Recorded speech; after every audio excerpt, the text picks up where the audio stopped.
तो चूंकि हम E1 का EMF को कंपैरेटिवली पता कर रहे हैं, तो हम जो इस गैल्वेनोमीटर को जोड़ेंगे वो E1 के साथ जोड़ेंगे। और हमने देखा इस सिस्टम में जबकि जॉकी जाके इस पॉइंट में लगा हुआ है, इस पूरे सिस्टम में यहां से जो करंट का फ्लो है इस गैल्वेनोमीटर से वो जीरो है, अर्थात गैल्वेनोमीटर में डिफ्लेक्शन नहीं हो रहा। अगर डिफ्लेक्शन हो तो हम इस जॉकी के जो हेड है, इस हेड को मूव कर सकते हैं। हम यहां भी जोड़ सकते हैं इस जॉकी के हेड को, हम इसे मूव करते हुए यहां भी जोड़ सकते हैं। सो हमने उसे वहां पर जाके टच करवाया जहां पर कि गैल्वेनोमीटर का जो कांटा है इसका डिफ्लेक्शन जीरो हो, अर्थात कोई डिफ्लेक्शन ना हो। तो हम ये मान सकते हैं कि इस सर्किट से, इस छोटे से सर्किट के पार्ट से कोई करंट का फ्लो नहीं है।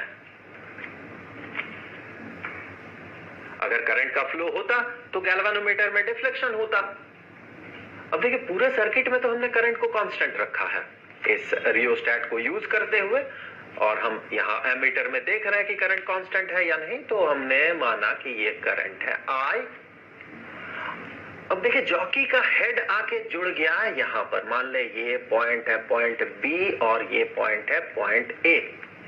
तो पॉइंट ए और पॉइंट बी के बीच जो पोटेंशियल डिफरेंस है उसे पता कर लेते हैं। सो यहां पर potential difference between point A and point B ये कितना होना चाहिए?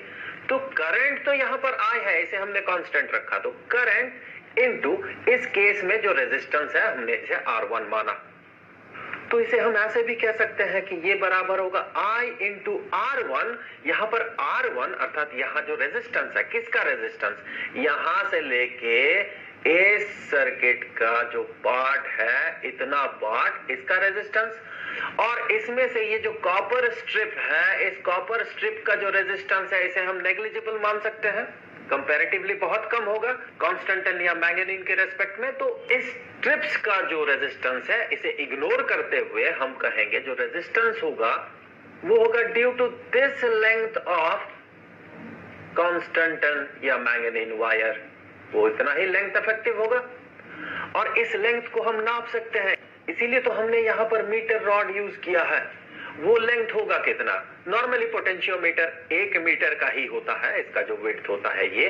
सो इसका लेंथ कितना होगा इस केस में? देखिए 1 मीटर, 2 मीटर और यहां पर 70 सेंटीमीटर। यहां पर देखें अर्थात 270 सेंटीमीटर हो गया ए से बी तक का जो डिस्टेंस है, वो इफेक्टिव डिस्टेंस। हमने यहां इग्नोर किया इस कॉपर स्ट्रिप के लेंथ को और इस कॉपर स्ट्रिप के लेंथ को, और हमने माना यहां पर जो भी मटेरियल हम यूज कर रहे हैं, चाहे वो कांस्टेंटिन हो या मैंगनीन हो, उसका जो रेजिस्टिविटी है वो है रो।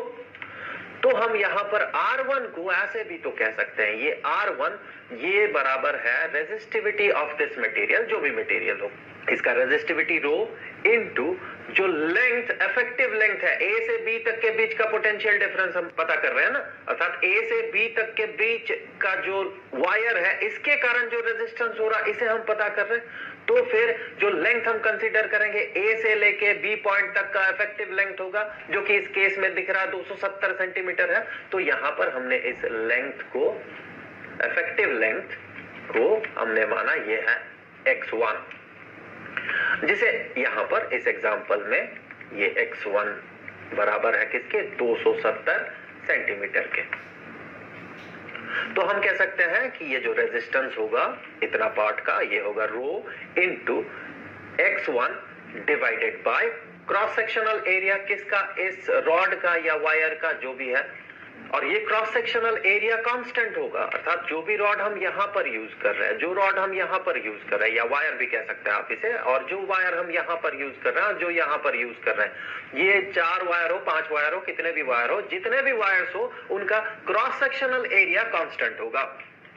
तो इससे आगे हम इस एक्सप्रेशन को कह सकते हैं, ये बराबर होगा I into rho into x1 divided bye a। और हमने इससे पहले चर्चा किया था कि इस गैल्वेनोमीटर से कोई करंट का फ्लो नहीं है। सो यहां जो करंट था I डैश, ये बराबर था 0 के। इसका मतलब यहां जो बैटरी जो है, जो ड्राइवर बैटरी है, ये करंट को सेंड कर रहा है इस सर्किट में, और इस पॉइंट से आके पूरा का पूरा करंट यहां से फ्लो कर रहा है, थोड़ा सा भी करंट इस पाथ से फ्लो नहीं कर रहा। इसका मतलब पॉइंट ए और पॉइंट बी के बीच जो पोटेंशियल डिफरेंस है, एग्जैक्टली उतना ही पोटेंशियल डिफरेंस है इस सेल का।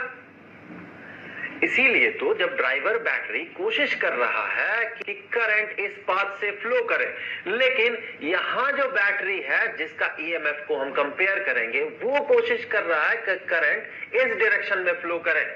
दोनों का ईएमएफ बराबर होगा तभी जाके इस पाथ से करंट जीरो होगा। दोनों का ईएमएफ बराबर का मतलब ये नहीं